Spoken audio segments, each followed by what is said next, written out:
Viva Culture, l'actualité des arts vue par l'association Maison de la Culture du Havre. Présentée par Isabelle. Viva Culture, l'émission de la culture dans toutes ses découvertes. Bonjour à toutes, bonjour à tous et bienvenue dans Viva Culture. Aujourd'hui, je m'entretiens avec Anaïs Gernidos et sa fille Anaëlle. Elle est présidente de l'association Havre, Mémoires et Partages et elle s'attache à nous éclairer sur l'histoire du Havre, notamment son histoire commerciale liée au commerce triangulaire. Anaïs Gernidos, bonjour. Bonjour Isabelle. Alors je vous rencontre ici avec Anaëlle, votre fille, et vous êtes présidente de l'association Havre, Mémoires et Partage. Oui. Alors j'ai très envie évidemment que vous nous présentiez cette association qui existe je crois depuis 2020. C'est ça, l'association Havre, Mémoires et Partage existe depuis le 8 août 2020. Elle est une antenne faisant partie de la fondation Mémoire et Partage installée à Bordeaux et fondée et créée par Carfa Siradialo qui en est le directeur. Et cette fondation existe à Bordeaux depuis maintenant 25 ans. Et Carfa Siradialo est venu au Havre faire ce travail de réveil des consciences concernant la mémoire de l'esclavage. Et il nous a demandé si nous voulions prendre le relais sur la création d'une antenne au Havre, ce que nous avons accepté avec un peu d'appréhension, faut le dire, oui. Parce que ce travail est compliqué. C'est donc un travail surtout de transmission, C'est un travail de transmission, c'est un travail de pédagogie sur la mémoire apaisée de l'esclavage, parce que cette ville du Havre a une histoire en lien avec cette tragédie, et cette histoire n'était pas suffisamment racontée, voire même pas du tout. Elle était peut-être passée sous silence du fait de l'histoire du Havre liée au bombardement en 1944. C'est vrai. Donc il n'y avait pas de traces vivantes, visibles, et il fallait les rendre visibles, ce que nous avons tenté de faire avec l'association. Oui. Oui. Pour transmettre en effet ce pan d'histoire important pour la ville, mais surtout pour les personnes d'origine caribéenne créole, oui. Qui vivent ici, parce qu'il y a une très grande communauté, il y a une très grande proximité de lien depuis toujours entre le Havre, la Normandie et les Antilles, mais les gens ne connaissent pas l'origine de cette proximité-là et de cette histoire. Ah oui, c'est ça. Qui prend naissance avec l'esclavage. Oui, oui. Alors je crois que vous menez plusieurs actions, en particulier des visites guidées, et vous vous êtes appuyé évidemment sur la documentation pour organiser ces visites. Oui, alors au départ, nous nous sommes rapprochés d'Éric Saunier, pour qu'il nous donne un avis sur... Qui est universitaire, spécialiste de la traite négrière. Voilà, c'est un historien. Le commerce triangulaire. Tout à fait. Oui. Historien, universitaire, précurseur de ce travail au Havre, à l'université du Havre. Et Éric Saunier avait déjà beaucoup travaillé autour de l'histoire du Havre en lien avec l'esclavage, et nous avons voulu qu'il valide notre travail. Donc nous nous sommes rapprochés de lui. Nous avons expliqué les circuits que nous voulions monter, et il a validé le contenu. Et nous nous sommes lancés oui. avec beaucoup de précautions dans l'explicitation et le récit de cette histoire au Havre, en nous appuyant sur les plaques de rue et sur les quelques vestiges restés debout de cette époque, du XVIIIe siècle. Alors les plaques de rue qui portent le nom de négrier havrais. C'est ça. Négrier, capitaine, Havrais. Voilà, et d'armateur. Et d'armateur Havrais. Oui, Oui, oui, tout à oui. fait. Alors je crois que vous avez plusieurs parcours, mais un en particulier intéressant, parce qu'il est au centre-ville. Oui, nous avons 5 circuits. Nous avons pu retrouver les traces de cette histoire esclavagiste à travers les plaques de rue de Négrier, et nous avons monté 5 circuits. Mais nous en avons un que nous proposons plus particulièrement parce qu'il est au centre-ville, il est dans le quartier Saint-François. C'est ça. Et le quartier Saint-François, c'est l'ancien port, c'est la ville de François Ier, et c'est le cœur c'était anciennement le cœur de l'activité négrière et commerciale, économique du Havre. Et oui, oui, oui, oui. Voilà. Et alors ce circuit s'appelle De la capture à la liberté. Voilà. Alors est-ce que vous pourriez me décrire un petit peu les différentes étapes? Alors de la capture à la liberté, parce qu'en effet, il y a dans la pratique du commerce triangulaire une organisation extrêmement rigoureuse. Les armements qui partaient du Havre pour aller capturer les captifs, les personnes en Afrique, les armements partaient du bassin du Roi. Oui. Donc notre visite guidée commence au pied de la statue de François Ier, Oui. et c'est l'étape de la capture. Voilà. Où nous expliquons l'organisation logistique entre Rouen, Le Havre et Honfleur pour la mise en place des armements. Parce que Le Havre n'est pas tout seul dans cette organisation. Le Havre va proposer la logistique portuaire, mais Rouen va financer, Rouen va assurer les armements. Honfleur va fournir la logistique des capitaines, des équipages. Donc ces trois villes, ce trinôme, ensemble, vont former en effet au XVIIIe siècle j'ai envie de dire la force, le bras armé, le bras dur de l'expansion coloniale pendant tout le XVIIIe Oui. siècle. Et il y aura 200 000 captifs traités à cette époque-là. Ah oui. 150 000 pour Le Havre et 50 000 pour Honfleur. Ah oui, Voilà. oui, oui. Donc nous partons du pied de la statue de François Ier. Nous allons ensuite à l'étape de la pacotille, Oui. qui se trouve à la rue des Drapiers, parce que ces armements-là, les armements de traite, étaient organisés avec des fournitures d'armes, de poudre, de différentes choses, de différents éléments qui permettaient aux capitaines d'échanger avec les chefs de royaume pour avoir des captifs. Voilà, il faut peut-être préciser un petit peu, Anaëlle en particulier, ce que c'est que cette pacotille. Parce qu'il y a plusieurs sortes. Oui, eh bien, la pacotille, en fait, ce n'est pas...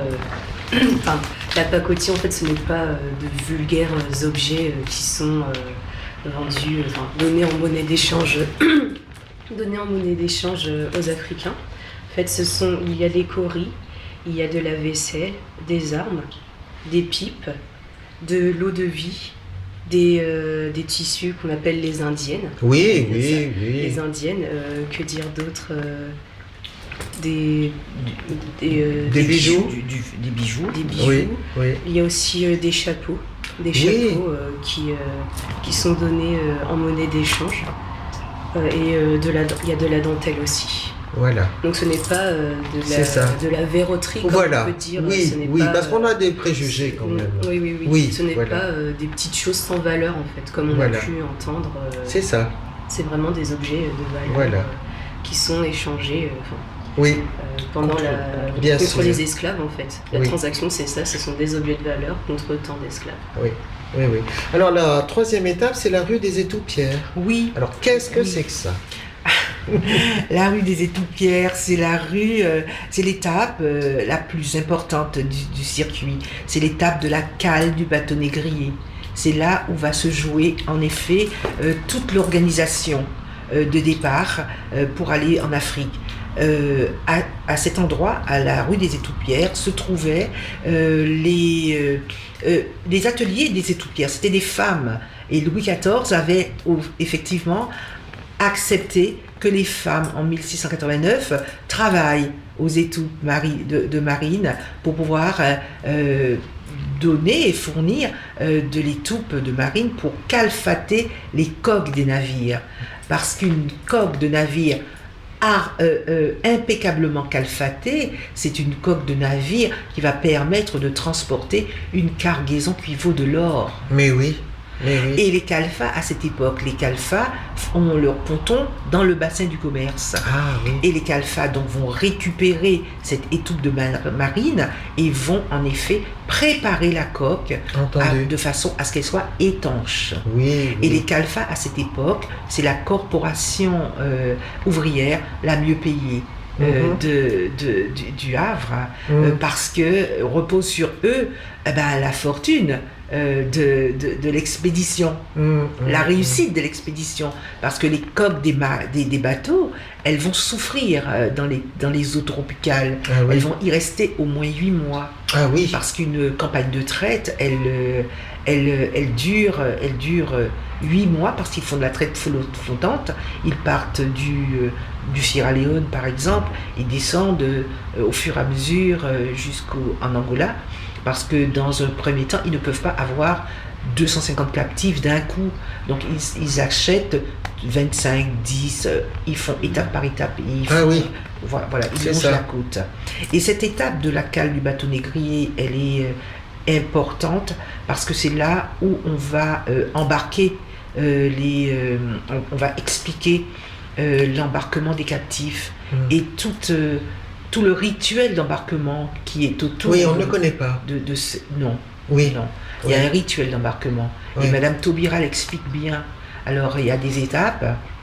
Frédéric Régent aussi, parce que pour faire ce travail, nous nous sommes documentés, nous sommes allés dans les archives, nous avons concerté Monsieur Saunier, mais nous nous sommes aussi beaucoup appuyés sur Frédéric Régent, des gens qui ont travaillé autour de ça. Il y a beaucoup. Alors quel est ce rituel? Alors le rituel d'embarquement consiste à raser complètement, à dénuder complètement le captif, homme ou femme. On le dénude dans un premier temps. On lui rase les cheveux. On l'enduit de graisse. Cela pour éviter en effet que son corps soit abîmé par le tangage et le roulis du bateau, parce qu'il sera mis à fond de cale. Ensuite, il va être étampé. Donc on va le brûler. On va poser sur sa peau. On va approcher de sa peau plutôt un papier gras. Et on va lui apposer les initiales de celui qui va acheter. Voilà, de l'armateur qui a demandé. On le marque. Voilà. Et un esclave, il est marqué 3 fois dans sa vie. Oh.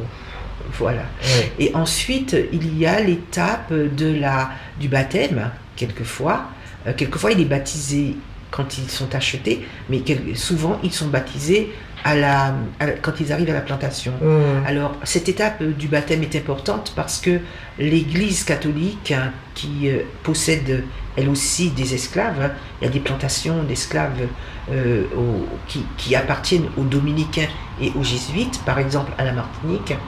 Il y a une plantation qui s'appelle le Font-Saint-Jacques, c'est un domaine qui avait 600 esclaves et il était dirigé par un dominicain qui s'appelait le Père Labat. Et donc, le baptême, l'évangélisation des esclaves, c'est un processus dans le processus de colonisation. Donc ça se passe effectivement au moment de l'embarquement dans la cale du bateau négrier. C'est ça. Et le dernier rituel, qui est un rituel extrêmement violent, c'est le rituel d'appareillage. C'est-à-dire que les marins de traite ont le droit de violer les esclaves. Parce qu'une négresse... je dis le mot négresse parce que c'est le mot historique, c'est comme cela que les personnes étaient appelées, étaient considérées. Une négresse enceinte, elle va valoir plus cher qu'une négresse qui ne l'est pas. Parce que la traversée va mettre 2 mois, mais la traite flottante, c'est 8 mois. Donc, arriver de l'autre côté aux Antilles, la dame, elle est enceinte et elle va valoir plus cher que sa camarade qui ne le sera pas. Et en cela, on voit l'esprit du colonisateur qui déjà a pensé à la division de ce peuple-là. Parce qu'un enfant métis, forcément, il n'aura pas, il va poser un regard sur son parent ou ses parents noirs et va plutôt se ranger. Beaucoup vont se ranger du côté du dominant. C'est ça. Dominant. Et c'est pour cela que ça va poser des problèmes à terme, au moment de l'abolition de l'esclavage, au moment où la Martinique va choisir de rester sous domination européenne voire anglaise, parce que l'Angleterre à ce moment-là n'a pas demandé l'abolition de l'esclavage en 1794. Voilà. Alors l'étape d'après, c'est la plantation. L'étape de la plantation, où effectivement nous arrivons devant la maison de l'armateur, qui est la propriété de monsieur Fouache et de monsieur Bégoin, qui sont les plus grands possesseurs d'esclaves et plus grands commerçants à cette époque-là dans ce commerce triangulaire. Et là, on va déployer, on va parler du Code noir, on va parler des sévices qui sont subis par les esclaves sur les plantations. On va parler de la manière dont ils ont verrouillé les planteurs, les négociants havrais, enfin pas, je parle des havrais parce qu'on est au Havre, mais ça c'est tous les pays qui pratiquent la traite. Donc, ils vont verrouiller le système afin que la déshumanisation de ces gens opère à fond et qu'ils aient tout pouvoir sur leur existence. Oui, c'est ça. Jusqu'à l'abolition. Voilà. Alors l'étape d'après, c'est le métissage, puis la libération. Oui, le métissage, parce qu'il y a effectivement, dans un premier temps, l'absence de femmes blanches sur les territoires antillais. Les femmes blanches n'étaient pas présentes. C'était un monde d'hommes. Donc la prédation sexuelle s'est jouée du colon blanc auprès des femmes africaines. Donc vont naître plusieurs enfants, beaucoup d'enfants métis qui sont la propriété du maître, parce que le statut d'esclave se transmet par la mère. Donc la mère accouche d'un enfant métis, mais l'enfant métis reste la propriété du maître. Donc il y a une société à trois couleurs qui petit à petit va naître, va surgir, et ça le royaume de France ne l'avait pas prévu, je crois.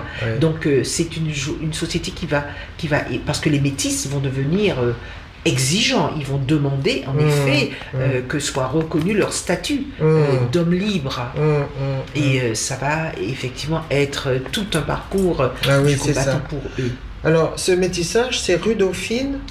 Alors le métissage, j'en parle quand nous sommes à la rue Dauphine, parce que dans cette rue, ce qui était appelé la rue Bleue, parce que les négociants, d'ailleurs il y a des maisons du XVIIIe siècle qui sont peintes en bleu encore, parce que ici on retrouvait les négociants en indigo, et à l'étage des maisons restées debout, qui ont été sauvées par une association du patrimoine, qui ont sauvé des maisons qui étaient branlantes après les bombardements, ils ont réussi à les sauver. Donc on retrouve dans la rue Dauphine des maisons qui sont les témoins de cette époque-là. Et à l'étage, enfin au dernier étage, parce que ce sont des maisons verticales, elles font plus de 5 étages, on retrouve les galetas où étaient installés les domestiques. Ah voilà. Et alors dans ce quartier était aussi l'arsenal ? Oui, l'arsenal qui a disparu. L'arsenal a disparu. L'arsenal est dans le quartier Saint-François. Et alors au début de la visite, il se trouve qu'aujourd'hui la tour Alta a été construite sur le site où se trouvait l'arsenal à l'époque. Et dans cet arsenal, il y avait en effet un dépôt des Noirs. Parce qu'en 1777, il y a eu de créer une police des Noirs, parce que les Noirs étaient interdits de citer sur le territoire de France. Les propriétaires d'esclaves devaient les déclarer, et ils pouvaient rester 3 ans. Soi-disant, ils venaient faire un stage, et quand ils dépassaient les 3 ans, ils étaient ramassés et renvoyés dans les colonies. Parce que, comme il se dit dans les archives, la liberté gâtent les Noirs. Ah, Donc voilà. il ne faut pas les habituer. Oh, aïe, aïe. Voilà. Alors, la dernière étape, c'est la libération. Alors voilà, c'est ça. On arrive à l'étape de la liberté et ça se passe sur la passerelle du Pont du Commerce. Pourquoi? Parce que nous sommes là en face de l'ancienne bourse du Havre où se faisait la Voilà. transaction de café, enfin Mhm. où se faisait la transaction Oui. des denrées coloniales en fait. Oui. Et là, alors notamment, elle était nommée bourse du café parce que bourse du commerce, bourse du café, parce que le Havre a une très grande réputation dans le commerce du café. Mmh.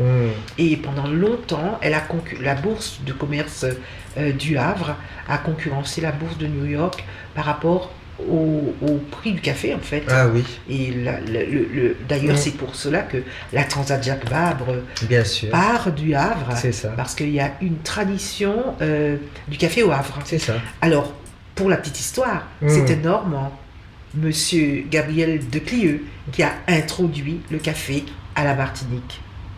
Il a volé les plants de café au jardin d'acclimatation à Paris et après une traversée rocambolesque, il a planté ses plants de café à la Martinique et depuis, ces plants de café ont colonisé donc la Caraïbe et le Brésil a ensuite pris le monopole parce qu'ils ont de plus grands espaces. Il faut de petits espaces pour planter du café. Donc il a joué cette carte-là parce qu'il n'avait pas...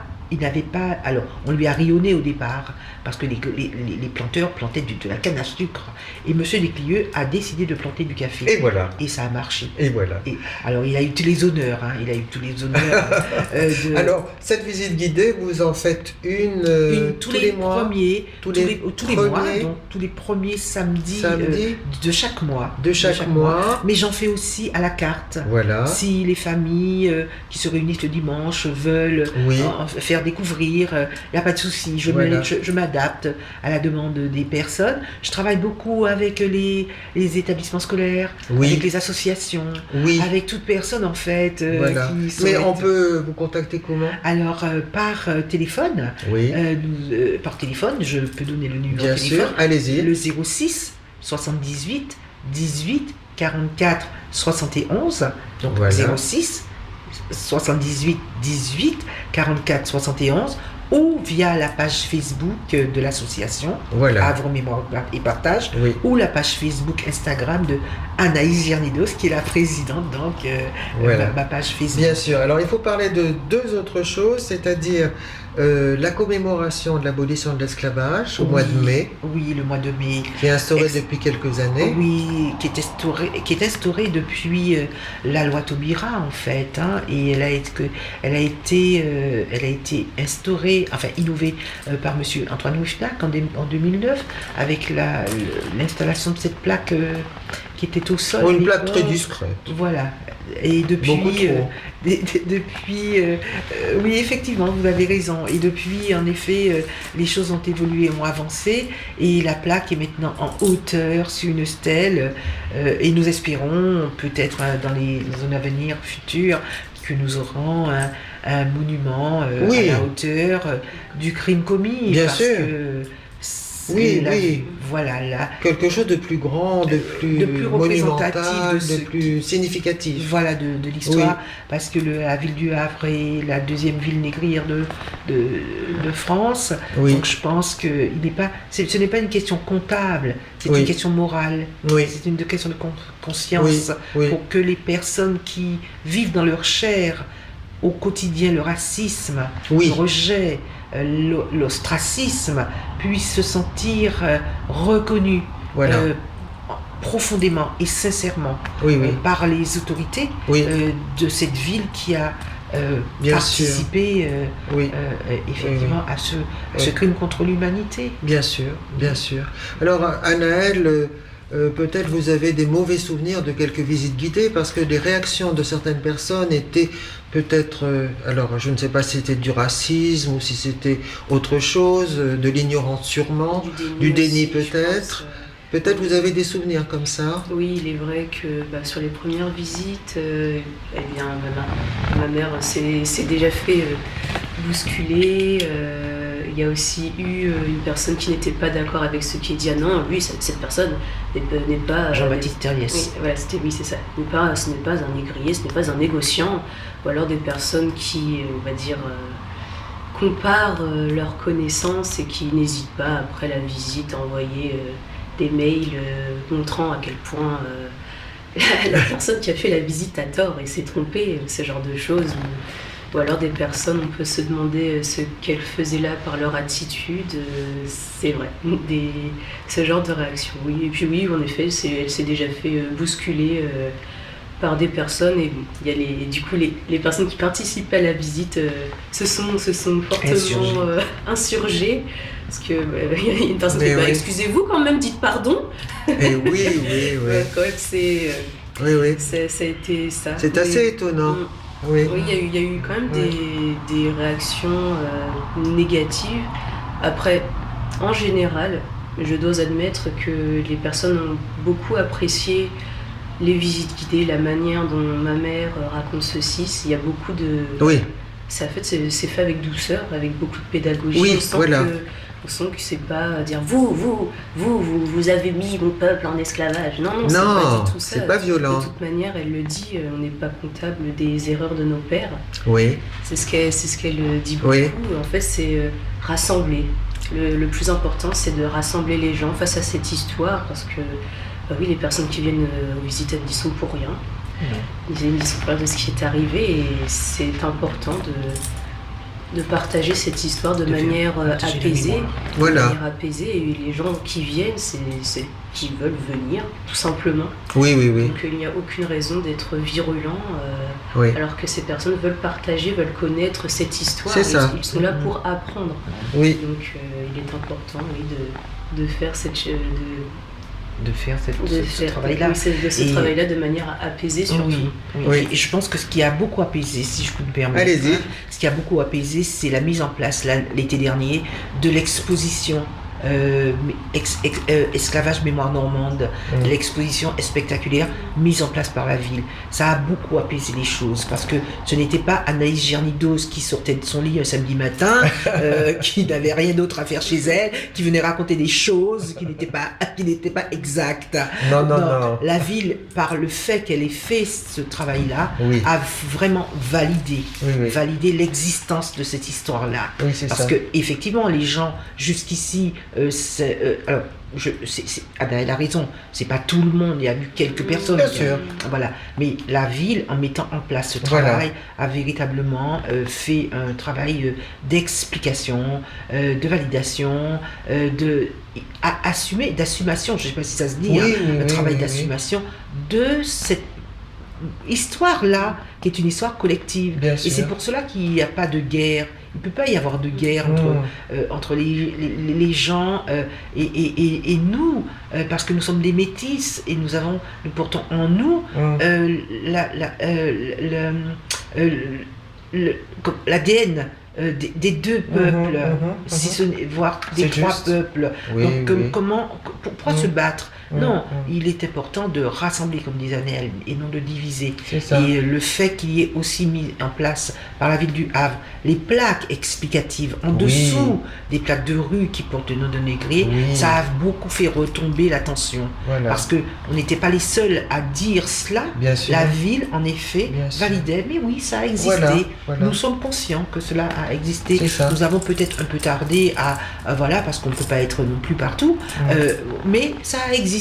Et en nous associant au travail qui a été fait par eux, parce qu'ils nous ont informés une année avant, on a été invités à leur réunion une année avant l'inauguration de l'exposition. Et nous avons été associés pleinement au déroulement, de ce travail-là. Surtout qu'en fait, le travail le plus important, c'est la lutte contre l'ignorance. La lutte contre l'ignorance c'est-à-dire qui génère des préjugés, des a priori, des sentiments négatifs, tout ça. Absolument.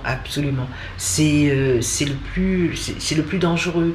Quand on ne sait pas, on croit avoir raison. On croit avoir raison et on a on a des comportements et des postures qui peuvent être extrêmement virulentes et négatives vis-à-vis de... Et voilà, et tout votre travail, dans le fond, consiste à éclairer. À éclairer et à apaiser. Éclairer les Havrais apaiser, et puis les... rassembler aussi. Et rassembler. Rassembler, parce que Voilà. je trouve ça beau. L'humanité est belle, en fait.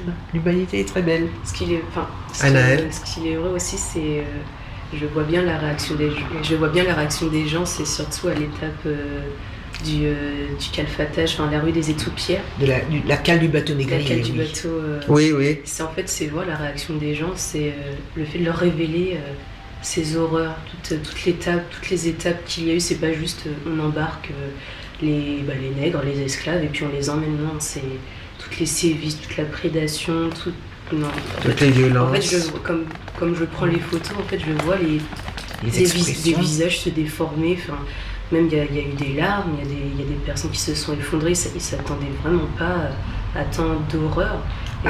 La réalité. Oui, c'est ça. Et je pense qu'il y a ça aussi qui joue au fait que... Oui, parce que le fait de l'occultation de cette histoire-là peut faire penser à une histoire lisse.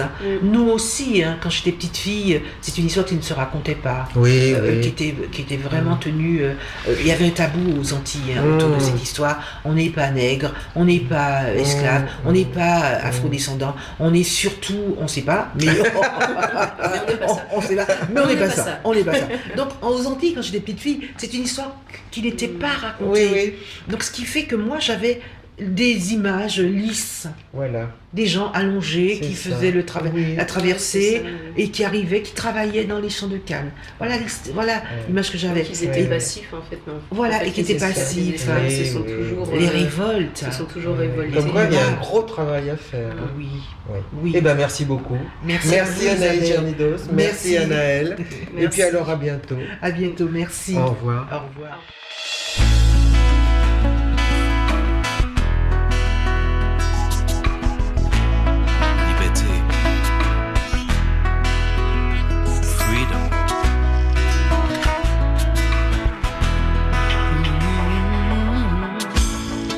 Depuis qu'on un cyclone joue à ouvert, sans nous river suspendre, viva dans l'ouest. Faut que nous trouvions chemin pour changer ça. Depuis qu'on met soleil nous dans la déveine, ça qu'il faudrait pour nous sortir d'un champ. Faut que nous trouvions chemin pour changer ça. Freedom will come. It's gonna be the day of redemption. Let's say one more prayer to the Lord. Freedom, welcome. Il chante un jour talent, ouvert pour nous. Pour tout le monde partager, quand rêve nous. Oh. Depuis combien naufrages, toute fois le cachiré, senti qu'on notre nous vivait passer.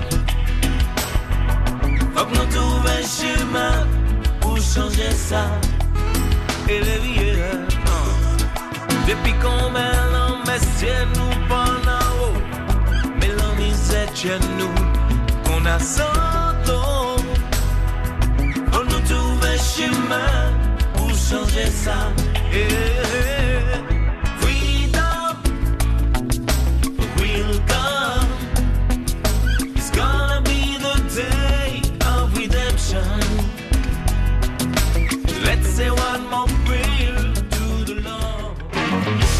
Vous venez d'entendre Viva Culture, une émission proposée par l'association Maison de la Culture du Havre, présentée par Isabelle Royer, réalisée par Mathieu Le Chevalier. À notre agenda culturel, notez le festival Pour les oiseaux. Il est organisé du 2 au 6 octobre et nous propose beaucoup de concerts, que ce soit au MUMA, à la bibliothèque universitaire, au conservatoire, à la Halle, au SEM ou au fort de Tourneville, devant l'alvéole pieds nus. Consultez le site et faites vos réservations. Ce sont de jolies découvertes à faire pour nos oreilles, pour notre cœur et notre tête. Bonne semaine à vous.